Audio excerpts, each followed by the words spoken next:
అవకాశం అయితే ఉందని చెప్తారు. ఇది ఇక్కడ తాజా అప్డేట్. ప్రకాశం జిల్లా కొత్తపట్నంలో ఏసీపీ అధికారులకు మరో అవినీతి తిమింగలం చిక్కింది.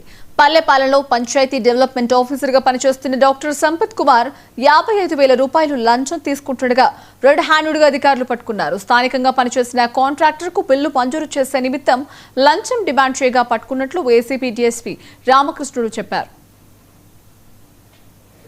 డాక్టర్ జంగాల సంపత్ కుమార్ ఈయన విజయవాడ డెంటల్ కాలేజీలో బీడీఎస్ కంప్లీట్ చేసినాడు.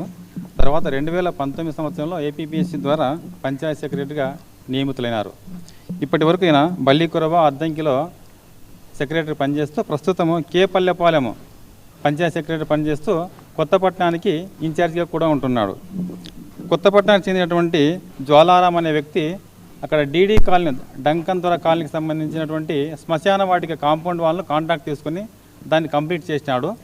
ఆ కాంట్రాక్ట్ వర్క్స్కి సంబంధించి బిల్స్ చేయడానికని 55,000 రూపాయలు డబ్బులు లంచంగా డిమాండ్ చేసినాడు ఇతను సంపత్ కుమార్ గారు. ఈరోజు ఆ లంచం డబ్బులను సంపత్ కుమార్ను తీసుకుంటుండగా ఏసీబీ అఫీషియల్స్